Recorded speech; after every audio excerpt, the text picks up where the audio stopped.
The Pelicans are very interesting right now because they just got Jordan Poole. You kind of wonder what he's gonna bring, not only in a scoring aspect, but also in a playmaking aspect, right? Look, I know Pelicans fans hated CJ McCollum, and I understand why, but you did lose a lot of your playmaking when he left. So if Jordan Poole is able to replace that in somewhat way, I think that's amazing for the Pelicans, because I think we could all agree Jordan Poole has much more upside in the following years than CJ McCollum, and he's also young. Jeremiah Fears, another young shifty guard. I love it for the Pelicans. Look, if you're a rebuilding team, you need to go for talent, and that's what the Pelicans did.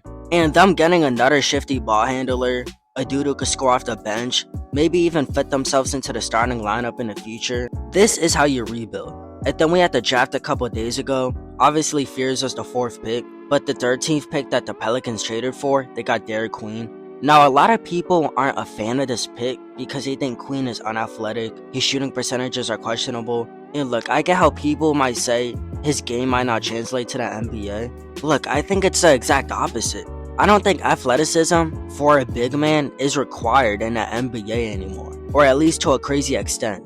Now, am I saying that he's just a tall center power forward stick who's simply in the NBA because of his height like in the 80s? No. But when I looked at Quinn's game, he has a lot of skill. His jump shot is very polished for a 6'10 player, and the Pelicans could use that right now. They need that shooting, they need that spacing.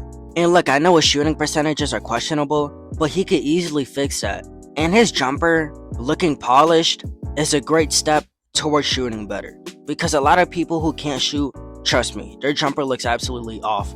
Not to mention he's good with body contact, that's obviously huge. Pretty good defensively. Look, I think the Pelicans had a really good draft, and I'm really excited for what this team has to bring. Also, Trey Murphy. Look, Trey Murphy had a very good season that went very under the radar. A lot of 40-point games, a lot of dirty point games, and you never would have saw it. In terms of shooting the 3 ball, he was over 35% from last season. He has a very deep 3 ball, meaning he could really just shoot that shit from everywhere. He's very athletic, could finish at the rim, and being able to navigate the team as the best player for a season really helped him develop those skills even more. And I honestly think we're looking at the Pelicans' 2nd best player other than Zion when we look at Trey now. And then you got the hype guys off the bench. Jose Alvarado, he could get you a few steals, few stops. Jordan Hawkins, he could drop 20 off a random game, give you 5 3-pointers. Brandon Boston Jr., a guy off the bench who could suddenly look like DeMar DeRozan. And I have even mentioned DeJounte Murray, a dude who I'm not too high on. Not gonna lie to you, I think he kind of fell off after he left the Spurs. But nonetheless, a guy who could go get you buckets in clutch time. And with V's Missy, the center in his 2nd year who had an amazing rookie year, this Pelicans team is getting a lot of depth and a lot of great players. And they're silently having the best rebuild in the NBA right now. I mean, you look at all of these rebuilding teams, the Bulls, the Wizards, the Hawks, the Trailblazers, the Jazz.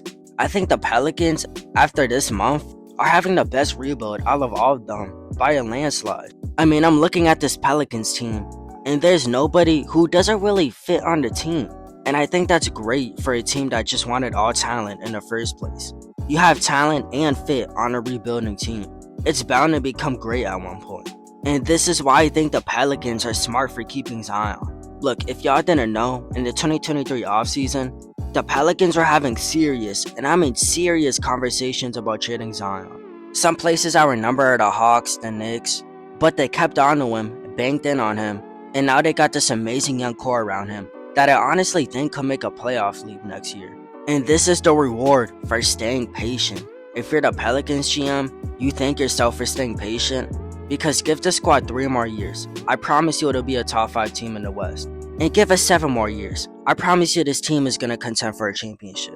I promise you. Also, Zion, look, if he's healthy, and I know that's a question that we constantly ask ourselves, but if Zion is healthy, then this team will be 10 times better. I think the only problem for the Pelicans right now, or the main one, is spacing and how they'll work that out. But I'm sure there's players they could bring off the bench and different lineups they could use to solve those issues. And if there isn't, well, the trade machine always exists. But I want to hear y'all thoughts, man. Are the Pelicans having the best rebuild in the NBA? Or if not, what team is? And until later, I'll see you on Mars. Peace. You telling me you falling out of love for me. Hope you can find someone to love you better than I did.